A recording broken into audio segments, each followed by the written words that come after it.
Hello and welcome. Before we move into today's lesson on budgeting, let's review the previous lesson on righteous living.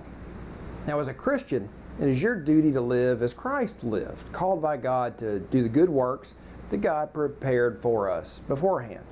Now, simply put, that means you need to obey God's commandments in life. It means obeying the 10 commandments. An aspect of living righteously is taking dominion over your money.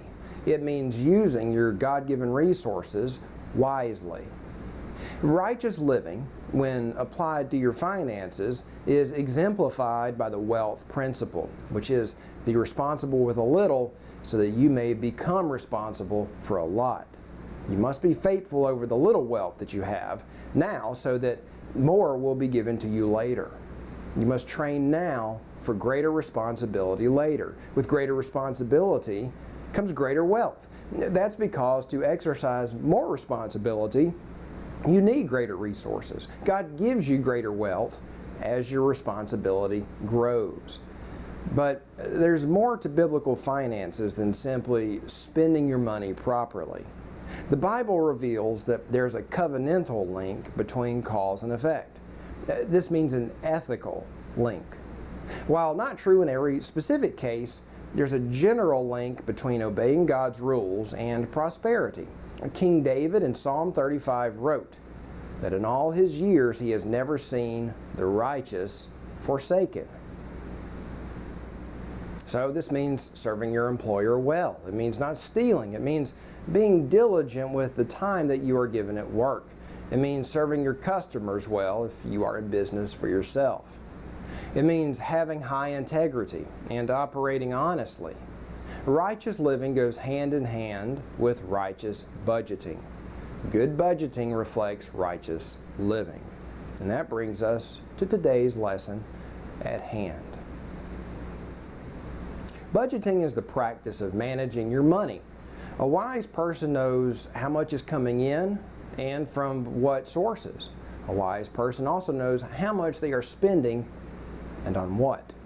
But even more than that, a good and faithful servant plans out their income and expenses in advance and then sticks to that plan. That plan is your budget. Budgeting is biblically mandated. In Proverbs, a book mostly written by maybe the second wisest person who ever walked the earth, in that we read this: "Be sure you know the condition of your flocks and be concerned about your herds."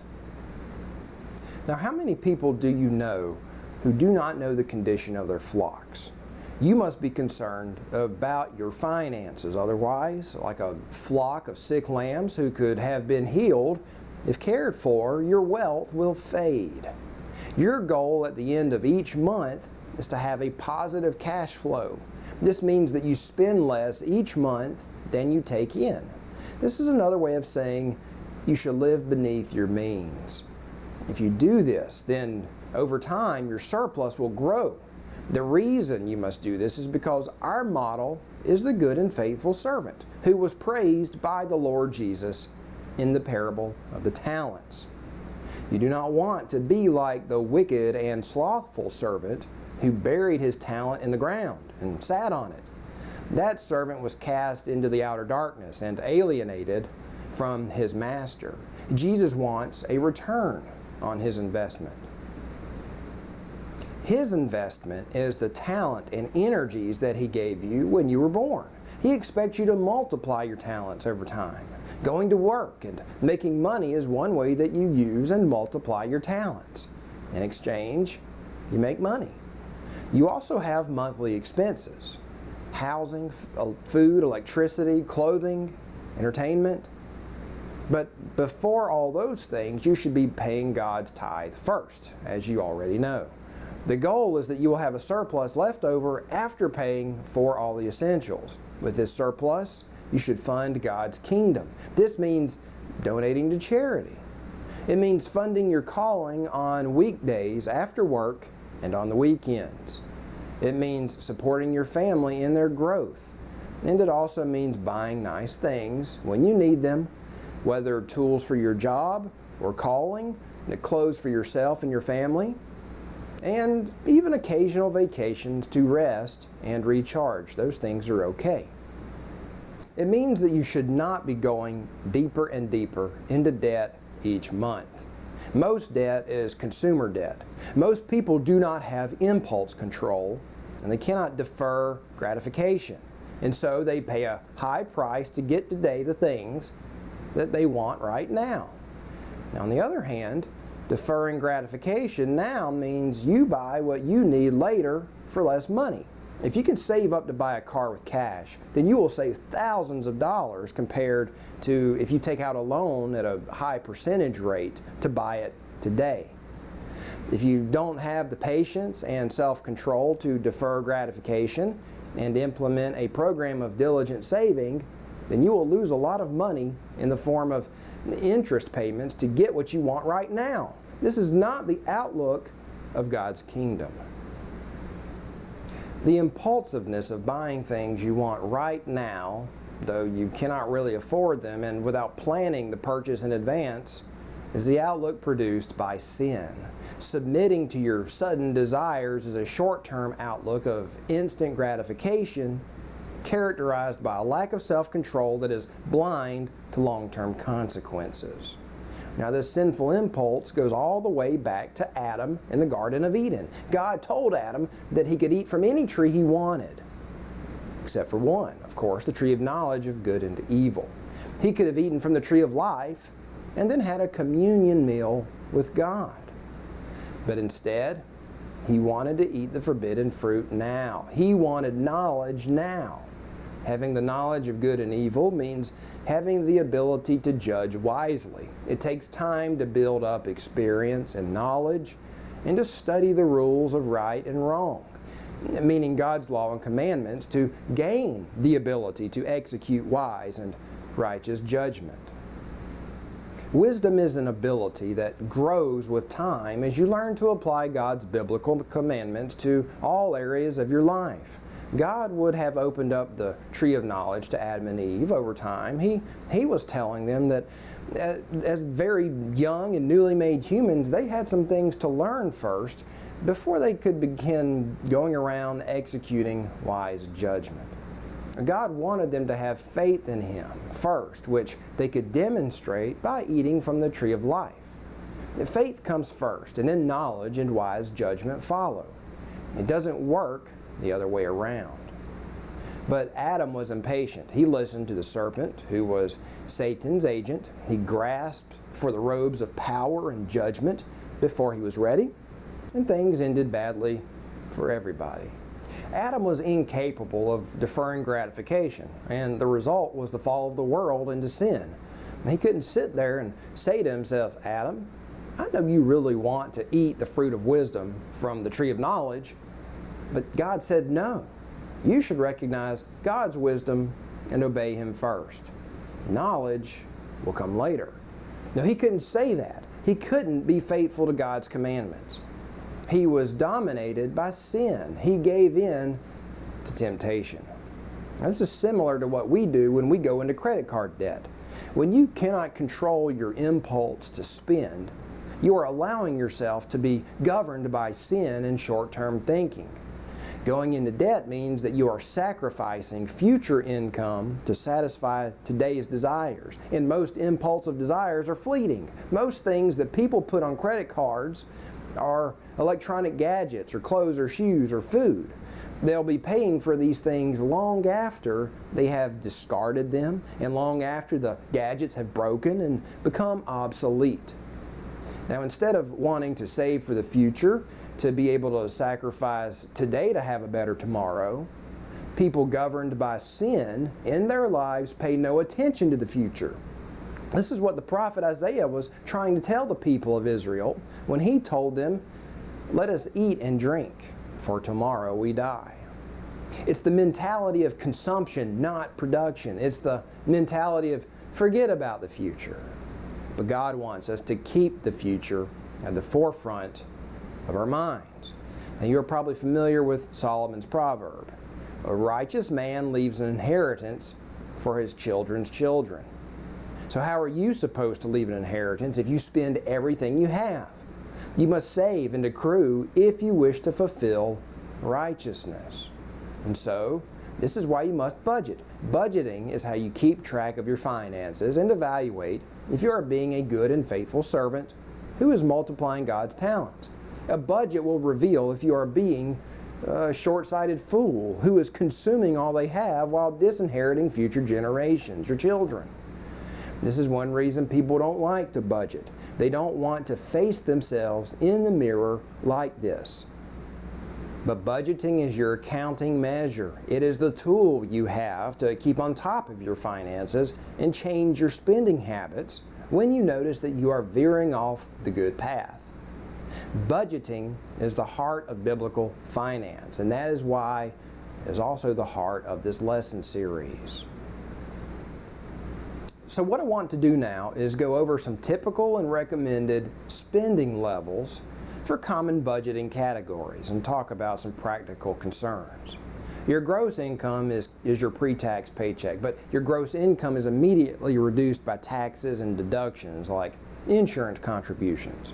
The resulting paycheck amount after these reductions is called your net income or your take-home pay. Now, one of the taxes is some form of Social Security taxes.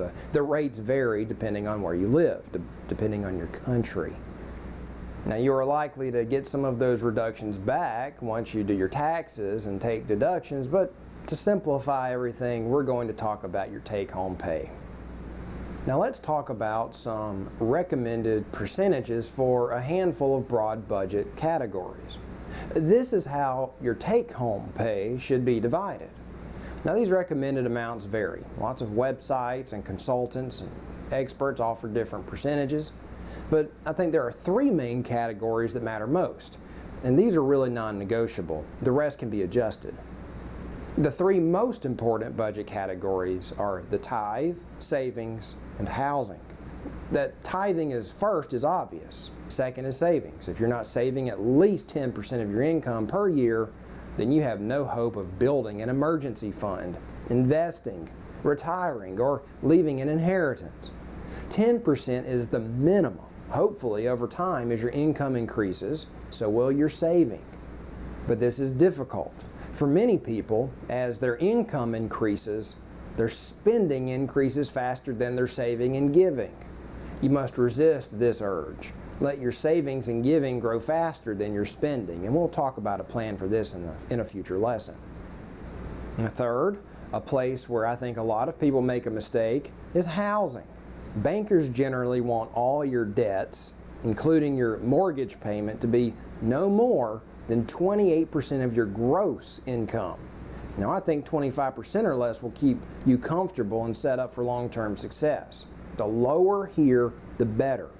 If you buy a bigger house than you can afford, then you are stuck with the monthly payments.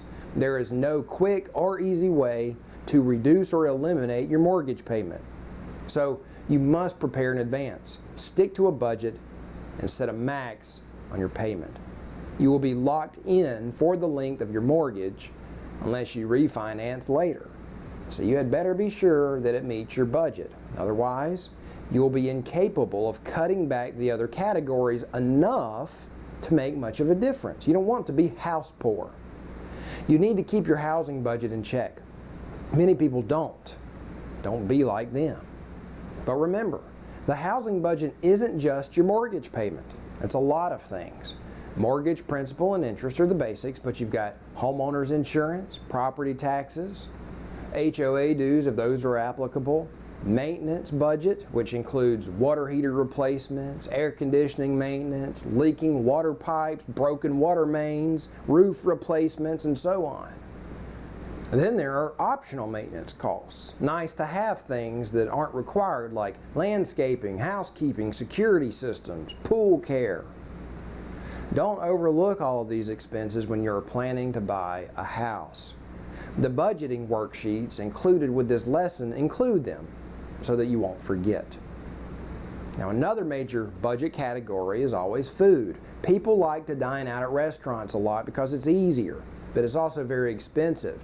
Making meals at home is much cheaper, and taking your lunch to work is much cheaper than eating out at lunch every day. The Western world also has a weight problem, but if people managed their financial budget better, they would eat out less. They would likely then be thinner and healthier, so keep that in mind. Now, here are the remaining budget categories with some recommended percentages. As your income grows, the spending percentages ought to shrink. If your income grew by 10%, for example, it's unlikely that your food budget should also increase by 10%. You would probably increase some, but not proportionally. At least it shouldn't. Now look over these categories and the percentages and study them. You don't have to memorize them, because I will include them in the workbook that goes along with this lesson, but I want you to think about what I've got recommended here, and then you need to compare those to your own spending. See how they come out. Now, that final category of offering is there because I think it is important for you to start practice giving now if possible. The offering is what you donate above and beyond your tithe. Try starting small, setting aside 0.5% of your take-home pay to give to worthy charities. Now let's do a quick housing budget exercise. Let's assume that you take home $53,000 per year after taxes and your housing budget is 25% of your take-home pay. This housing budget needs to take into account the mortgage, home insurance, property taxes, and an HOA. Assuming you save up enough money to put down 20%, then you can buy a house that costs $200,000. This assumes you take out a 30-year mortgage at a 4.5% interest rate. The down payment will amount to $40,000. The mortgage is $160,000, resulting in a monthly payment of $811. Then, assuming home insurance of $1,100 per year, property taxes of 1% of the purchase price of the house, and an annual HOA payment of $500, and adding it all up gives us a little over $1,100 per year, which is pretty close to our budget. I think it's common for people to buy bigger houses than they can afford because they refuse to go through a simple exercise like this first. So they have a large portion of their budget chewed up from the beginning by housing costs, and then they have to squeeze the other categories or else go into debt each month just to get by. Don't do what they do. But before we end, let's get into a little quick analysis. Look at this family's budget. If they're saving 10% like their budget says, then at about $5,000 per year on their income, it will take them about 8 years to save enough for the 20% down payment if they buy the house. If they wanted to make a smaller down payment of, say, 10%, then it will take them about 3 years to save enough, but their monthly payments will be higher. So for most people, buying a house is not out of the question, but it is not an overnight goal. At least it shouldn't be. It requires thrift and discipline to afford a house that's within your budget. The global Great Recession of 2008 was also known as the mortgage meltdown crisis. A lot of people took advantage of adjustable rate or even interest-only mortgages that required little to no money down. This let them get into the house of their dreams immediately. Their initial monthly payments were low because they started out with very low teaser interest-only rates. And why? It's because people keep running into that sinful need for immediate gratification. But after buying those houses with these non-conventional loans, after a few years, whenever their mortgage rates reset, their payments skyrocketed. This busted their budgets, and a significant number of homeowners defaulted on their mortgages at the same time and then left the banks who funded them in a very bad spot. The people who defaulted had their credit ruined. Now, on the other hand, there's the responsible biblical way to buy a house. After 5 to 10 years or more of disciplined saving toward a respectable goal like buying a house, you will have trained yourself to be prudent with your money. You will have developed good habits. This will serve you the rest of your life. Now, by now, you should have done the homework assignments leading up to this lesson so that you will have a good handle on your own home budget. You should be working toward bringing your spending into reasonable proportions. Remember what the Lord Jesus said, "Where your treasure is, there your heart will be also." If you are accumulating debt, then that reveals that your heart is bent towards profligacy. You are saying that you do not value God's kingdom because you aren't storing up your excess. You are spending your excess. You are probably spending it on stuff you don't need. More stuff, electronics, gadgets, gizmos, plastic toys for kids who probably already have too many toys now. Or even worse, student loan debt on behalf of your children. The goal of the biblically oriented household is to spend less than you make and multiply the talents God has entrusted to you. The purpose of your household budget is to keep track of how well you are succeeding in this task. You have a responsibility to maintain and monitor your budget monthly. A good steward of God's keeps his eyes set towards the future, towards a day when their hard work will pay off. Certain aspects of this payoff may not come in your own lifetime. You must establish the pattern now to pass down to your heirs, because somebody will inherit what you accumulate in your life. Hopefully it won't be bankers who siphon off your productivity in the form of high interest debt payments. You must give God what is His. You must pay the government what they require. But then you are obligated to save a little each month to always make sure that you are serving God instead of mammon. Mammon is the great snare of the soul. As you follow God's plan for your money, your wealth will increase. With the increase of wealth comes the temptation to spend it into excess. Your household budget is your tool for resisting the sinful impulse. Monitoring your spending regularly will help keep you in tune with your spending. Your budget will help keep your sin or your success in front of you. As your bank account grows month after month, you will gain confidence and momentum. You will become increasingly free from money worries, which are one of the main contributors to divorce. You will become more effective, and God will reward your faithfulness. That's His promise. Now, in the next lesson, we will talk about your role in God's kingdom and where your motivation should come from.